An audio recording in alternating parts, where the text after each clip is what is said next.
మీ business ఏదైనా మీ ఊర్లో promotion చేయాలంటే అది సుమన్ టీవీతోనే సాధ్యం. ఇప్పుడే సంప్రదించండి. ఆసక్తికరమైన ఫ్లెక్స్ ఒకటి కనబడుతుంది ఇక్కడ చూస్తే.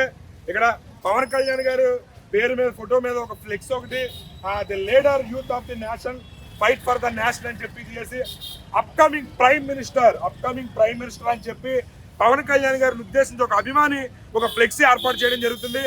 ఇక్కడ రాబోయే రోజుల్లో పవన్ కళ్యాణ్ గారు ప్రైమ్ మినిస్టర్ దేశ రాజకీయాలను కూడా శాసించే స్థాయికి వెళ్లాలనే ఉద్దేశంతో ఒక అభిమాని ఇక్కడ ఫ్లెక్స్ ఏర్పాటు చేయడం అయితే జరిగింది. అప్కమింగ్ ప్రైమ్ మినిస్టర్ అని ఆయన అడిగి తెలుసుకుందాం. చెప్పండి, ఏంటి పవన్ కళ్యాణ్ గారు ఫ్లెక్స్ లో అప్కమింగ్ ప్రైమ్ మినిస్టర్ అని చెప్పి మీరు ఏర్పాటు చేయడం మనకి ఏంటి కారణం? సార్, ఆయన 2014లో సపోర్ట్ చేసిన బీజేపీకి నరేంద్ర మోదీ గారిని మన సౌత్ ఇండియాలో ఫస్ట్ ఆయనే పిలిపించింది. తిరుపతిలో సభ ఉండింది. 2014లో పిలిపించినప్పుడు అప్పుడే ఆయనకి పదవి ఇస్తానన్నారు సెంట్రల్లో, ఆయన వెళ్ళలేదు. 2019లో ఇస్తానన్నారు, వెళ్ళలేదు.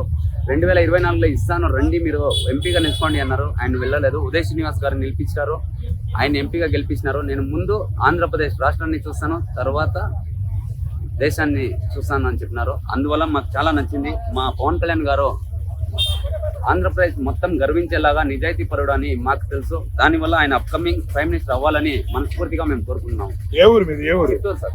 చిత్తూరు నుంచి మీరు పవన్ కళ్యాణ్ గారిని చూడడానికి వచ్చారా? సార్, ఎందుకు అంత అభిమానం పవన్ కళ్యాణ్ గారు అంటే? మేము ఇక్కడ వచ్చి పిఠాపురంకి వచ్చి 2.5 months అయింది. ఇక్కడే క్యాంపనింగ్ చేసుకొని ఉన్నాము. మాకేమంటే ఆయన గర్వంగా ఉండాలని మాకు ఆనందము. మేము అంచనా వేసినాం 1,00,000 ఓట్లు మెజారిటీ రావాలని, కానీ 1,00,000 మెజారిటీ ఓట్లు రాలేదు.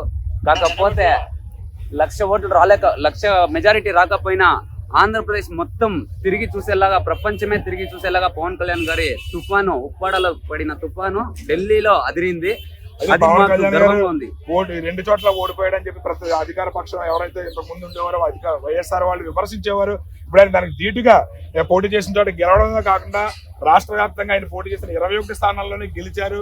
అదేవిధంగా కూటమి గెలుపులో తన వంతు పాత్ర పోషించారని చెప్పి చంద్రబాబు నాయుడు గారు చాలా సందర్భాలు ప్రకటించారు. అయితే దానికి 164 సీట్ల అధికారం చేపట్టడం జరిగింది. ఇప్పుడు డిప్యూటీ సీఎం హోదాలో కూడా ఆయన రావడం జరిగింది. ఎలా అనిపిస్తుంది మీకు? మాకు గర్వంగా ఉంది. ఆయన చేస్తాడని మాకు తెలుసు. స్టేట్ కాదు, సెంట్రల్ ని హ్యాండిల్ చేసేంత కెపాసిటీ ఉంది ఆయనకి. ఆయన ఈ రోజు లేదా ఏదో ఒక రోజు ఢిల్లీలో ప్రైమ్ మినిస్టర్ అయ్యే అవుతాడు.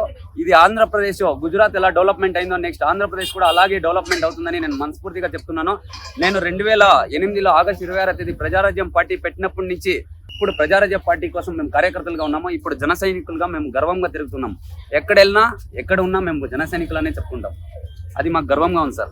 రైట్, చూసారు కదా, మేము ఎక్కడున్నా జన సైనికులుగా గర్వంగా చెప్పుకుంటాం. పవన్ కళ్యాణ్ గారు చాలా నిజాయితీ పరుడు. అలాంటి నిజాయితీ పరుడు దేశ రాజకీయాలను శాసించే స్థాయికి వెళ్ళాలి, ఆయన ప్రైమ్ మినిస్టర్ హోదాలో చూడాలని మా కోరిక నిజమవ్వాలని చెప్పి చిత్తూరు జిల్లా నుంచి వచ్చారంట పవన్ కళ్యాణ్ గారి అభిమాని. ఆయన పవన్ కళ్యాణ్ గారి గెలుపుకు 2 నెలల పాటు పిఠాపురంలో శ్రమించాను, ఆయన గెలుపు చూశాను.